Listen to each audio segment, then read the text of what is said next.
Well, I tell you, it's so good to be back with you and see all the hard work that you've put in. I'm amazed. It's wonderful to be back with you in session 3. In the last 2 sessions, we looked at project conceptualization and we've touched on some of the content creation aspects. Do you remember how we looked at how to make a good video? Yeah, I'm sure you do remember that. In this session, we're going to develop our project concept into a project proposal. This is exciting because we're getting closer and closer to that launch. We're getting to the practical part of this course, from the concept to the actual plan. Remember, we asked you to come up with a 200-word explanation last session of your project concept.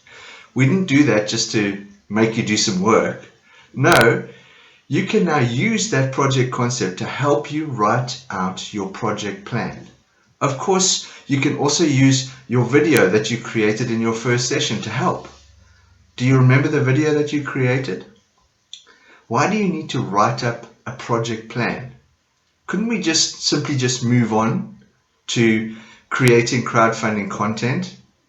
Well, the answer is because we want to respect those who are going to back us. We want to write a thoughtful plan and then use it to create the content for our crowdfunding campaign. Making sure we've dotted all the I's and crossed all the T's. That's right, Clint. Remember our aim. The project plan will be used to help you create the content for your crowdfunding campaign. Our aim was, remember, to conceptualize, create the content for, and manage a crowdfunding campaign. You're going to be able to do all of that by the end of this course. Isn't that a wonderfully practical aim? Well, things to consider when developing your project plan. Understand the problem. You need to be sure that you can understand the problem correctly. Before you write your project plan, make sure you've understood the problem. If you want to feed people in a village, have you spoken to those people in that community or village that you're trying to help? What have they said specifically that they need? If they've said they need food, are you clear about what type of food they need? We need to engage our beneficiaries. They're as important as the people that we're trying to collect money from. I recently read an example of someone with no understanding of the specific problem. Some European aid workers noticed that no agriculture took place in a valley in Kenya. They immediately set about planting tomato plants all over the sheltered base of the valley. Feeling very good about themselves, they thought they'd created a new food source for the community. However, just as the tomato plants were flowering, the rainy season arrived and the tiny river that ran through the valley became a wild torrent of water, destroying all the tomato plants that they'd planted. When the locals were quizzed about why they didn't tell the Europeans about the river flooding its banks, all of them said, "You didn't ask." So make sure you're engaging with your beneficiaries. Make sure in your plan that you've properly consulted all the potential people who will benefit and understand the circumstances and the problem you're trying to solve. Let's take a look at my project plan. It's going to come up now on one of the slides for Footballers for Europe. So what do you think as you read through that plan? Have I communicated the problem well? How does this project seek to address the problem? The problem seems to be that there are a lot of poor kids that need to be lifted up out of poverty. But I'm asking my supporters to fund a trip for the boys and girls to Europe. My project does not relate directly to the problem. Do you notice that? If it's for a trip overseas, so have I understood the problem correctly? What do you think? I haven't understood the problem at all, right? I've been confused. my aim is almost scattered all over. So we've looked at make sure you understand the problem. Be smart. In your project plan, use SMART goals. Now I know you're all smart because I've seen you develop a project concept, but when I'm referring to SMART goals, what I'm referring to is specific, measurable, attainable, realistic, time-based. When you develop your project plan for your crowdfunding campaign, make sure, first of all, that you are as specific as possible. Don't just say things like feed families near the capital. That'll give your crowdfunding funders no information about what you're trying to do. It'll be better to specifically say, we plan to feed 30 families in the village of ... near the capital for a month. Can you see how specific that is? Secondly, make sure your goals and the text of your plan is measurable. As you write the plan, you should also consider if it is measurable. In other words, at the end of your crowdfunding project, how many will be helped? What will they get to help them? i.e. specific food items, and when will they receive these things? And now we move on to attainable. Is your project attainable? Can you, with the resources, experience, and staff, realistically achieve the goals that you've set? Realistic is another one that you need to consider. Is the project realistic? Or is the whole idea behind the project not very clear and forced? Does it look like you've just made up the project because you wanted to raise $1,000? Trust me, the people reading your plan are not stupid. They'll figure that out pretty quickly. Or does it look and feel realistic? Finally, is it time-based? The project that you're unfolding before their eyes, is it going to carry on forever or will it end? If so, when will it end? So you've now got SMART, right? But you also need to start with fulfillment in mind. That's our third point. You need to start with the fulfillment in mind. When you're writing up your project plan, make sure that you start with the end in mind.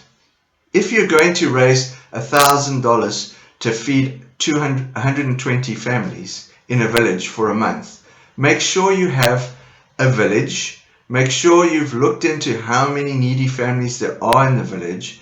Make sure you are correct with all your costs for feeding 120 families for a month. Also be clear in your mind about how you're going to get the food to the families. In other words, transport costs, things like that. In your project plan, are you making sure that everything that is written in the project plan is aimed at feeding 120 families for a month in a village? Can you think of some plans that don't start with the end in mind? You also need to explain why your experience in your organization and personally is best suited for this type of project. Because if you're going to try and convince people with very short attention spans that you have both the staff and the physical items required to pull off this kind of project, obviously if you've done things like this in the past, it's highlighted in your story for your crowdfunding campaign. This all will provide reassurance for your backers.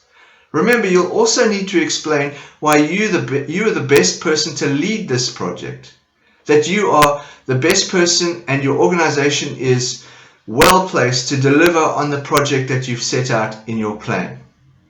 You'll need to build confidence in your potential backers and explain why you are the best organization to fulfill that need and solve that particular problem. Remember also, less is more.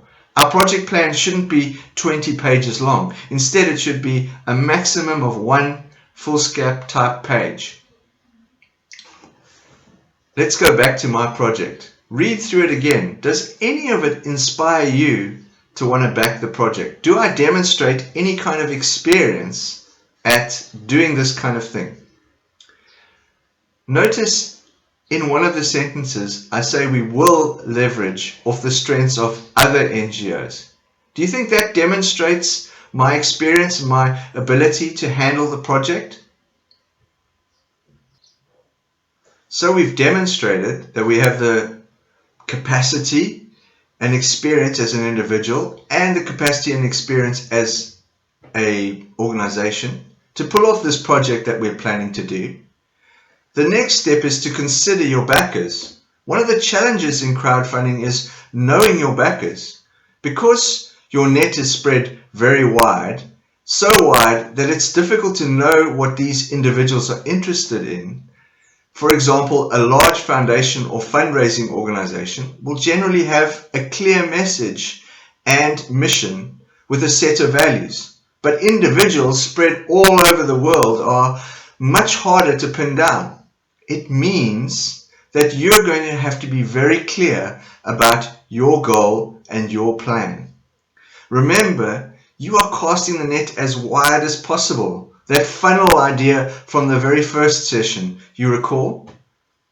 So you'll need to provide a brief background and information to help all those individuals out there understand where you're coming from.